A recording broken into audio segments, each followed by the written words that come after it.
Good morning viewers. आज मैं उपस्थित हूँ न्यूज़पेपर रीडिंग सेशन में। आज हम लोग पढ़ेंगे फरवरी 18 2024 के newspaper the times of India को। आज के इस पेपर रीडिंग में हमारी प्राथमिकता होगी कि हम पेपर के हेडलाइन को कैसे समझें। दरअसल पेपर में जो वर्ड्स यूज होते हैं उसे कहते हैं जर्नलिज्म लैंग्वेज, जो कभी कभी सामान्य भाषा से अलग होती है। इसमें हम उन शब्दों को भी पढ़ेंगे और उन शब्दों को समझना सीखेंगे। तो जैसा कि मैंने कहा कि आज के इस न्यूज़पेपर रीडिंग सेशन का हमारा प्राथमिकता होगा हेडलाइंस को समझना शब्दों के साथ। आज के पेपर का हमारा पहला हेडलाइन है lotus are candidate, victory top priority. Top priority का मतलब होता है सर्वोच्च प्राथमिकता। मोदी टू पार्टी वर्कर्स, कमल हमारा उम्मीदवार है और जीत हमारी सर्वोच्च प्राथमिकता, मोदी ने पार्टी कार्यकर्ताओं को कहा। Fulfil target 370 for Mukherjee's JK place. Place के बारे में पिछले क्लास में मैंने पढ़ाया था, पिछले पेपर रीडिंग सेशन में। संकल्प फुलफिल टारगेट 370, 370 का जो लक्ष्य है पूरा करें फॉर मुखर्जीज जेके प्लेस। ये मुखर्जी का तात्पर्य है श्यामा प्रसाद मुखर्जी, जिन्होंने जम्मू कश्मीर की एकता के लिए बहुत ज्यादा प्रयत्न किया था। तो उसी के संदर्भ में प्रधानमंत्री कह रहे हैं कि मुखर्जी के संकल्प को पूरा करने के लिए कम से कम 370 सीट हम प्राप्त करेंगे। अब आते हैं अगले हेडलाइंस की ओर। JDU leaders meet Kovind. JDU के नेता पूर्व राष्ट्रपति कोविंद से मिले। वांच चाहते हैं साइमल्टेनियस इलेक्शंस। साइमल्टेनियस साइमल्टेनियस का मतलब होता है एक साथ और एक समय में घटने वाली। अगर कोई भी चीज एक साथ हो और एक ही समय में हो, साइमल्टेनियस। साइमल्टेनियस इलेक्शन का मतलब होता है एक साथ होने वाले चुनाव। जनता दल यूनाइटेड के नेता भूतपूर्व राष्ट्रपति कोविंद से मिले और वे चाहते हैं कि पूरे देश में एक साथ और एक ही समय में इलेक्शन हो।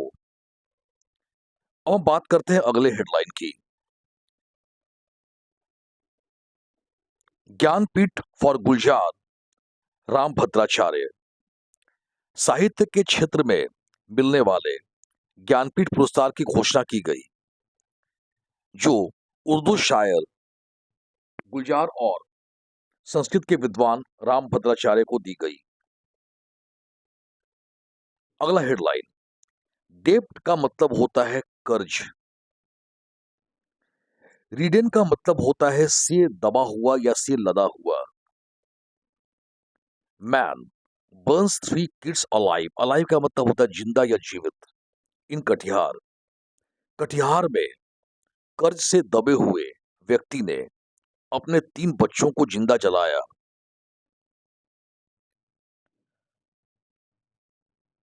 अब हम बात करते हैं ऊपर के दिए हेडलाइंस के कुछ शब्दों को। यशस्वी ब्लिस्टरिंग क्षण। ब्लिस्टरिंग का मतलब होता है काफी तेज।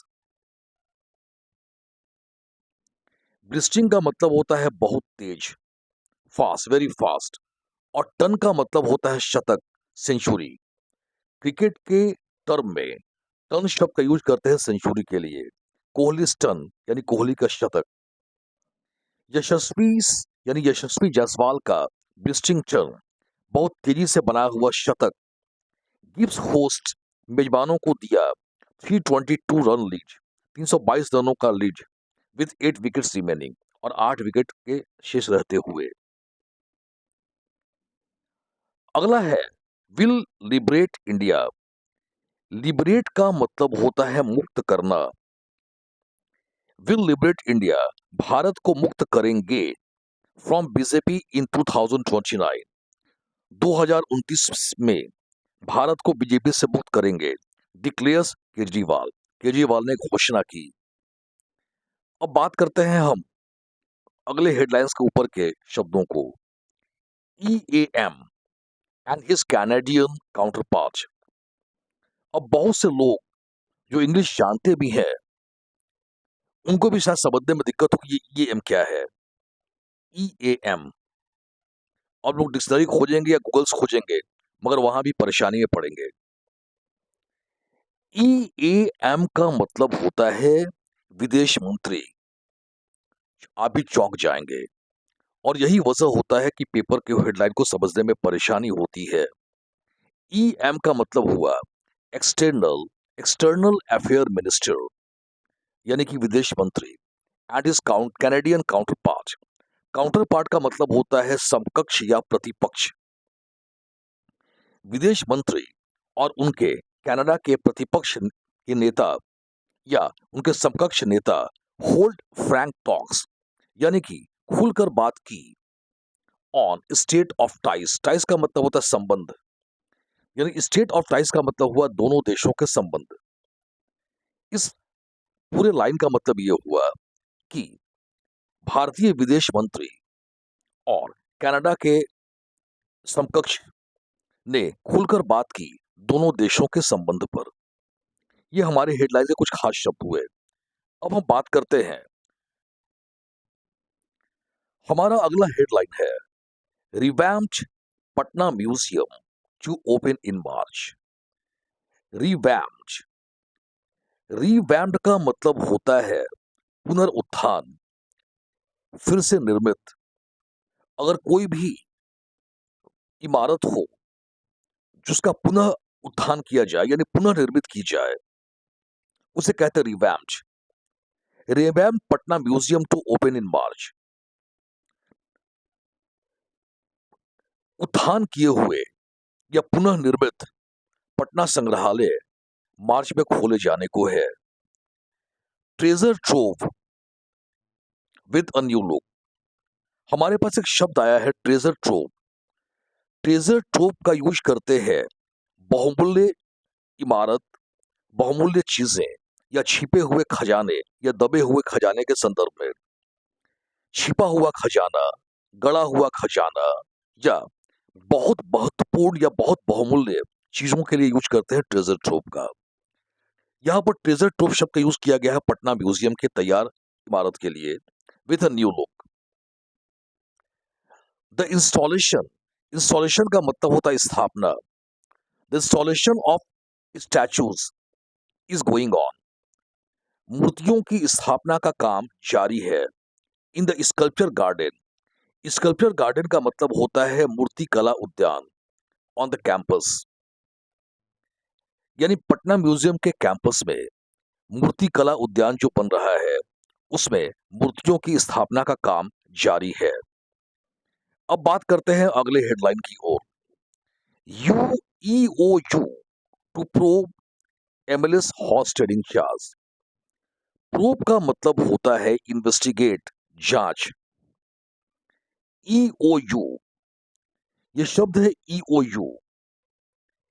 ईओयू का यूज करते हैं हम इकोनॉमिक ऑफेंसेस यूनिट, यानी आर्थिक अपराध इकाई के लिए। ईओयू यानी कि इकोनॉमिक ऑफेंसेस यूनिट, आर्थिक अपराध इकाई टू प्रोब, जांच करने वाली है MLAs horse trading charge. Horse trading का प्रयोग करते हैं हम राजनीति में, जो विधायकों की खरीद खरीद बिक्री होती है। एमएलएस या एमपीस की जो खरीद बिक्री होती है उसे राजनीतिक शास्त्र या राजनीतिक टर्म में कहते हैं, पॉलिटिकल टर्म में कहते हैं हॉर्स ट्रेडिंग। जो विधायकों की खरीद बिक्री का मामला आरोप लगाया गया उसकी जांच करने वाली है आर्थिक अपराध इकाई। हम अगले हेडलाइन की बात करते हैं। 2 day transporter strike comes to end. 2 दिनों से चली आ रही ट्रांसपोर्टर्स की जो हड़ताल थी, यानी वाहन मालिकों की जो हड़ताल थी, वो समाप्त हो गई। फिर बात करते हैं अगले हेडलाइन की ओर। State units. अब शायद आप यूनिट शब्द को खोजे डिक्शनरी में या गूगल्स में, आपको निराशा हाथ लगेगी। ये जर्नलिज्म लैंग्वेज है, जैसा कि मैंने शुरू में ही कहा था। यूनिट्स का मतलब हो जाएगा यूनिवर्सिटीज। इसलिए अगर आप खोजेंगे डिक्शनरी परेशानी होगी। स्टेट यूनिस आस्ट यानी राज्य के विश्वविद्यालयों को कहा गया।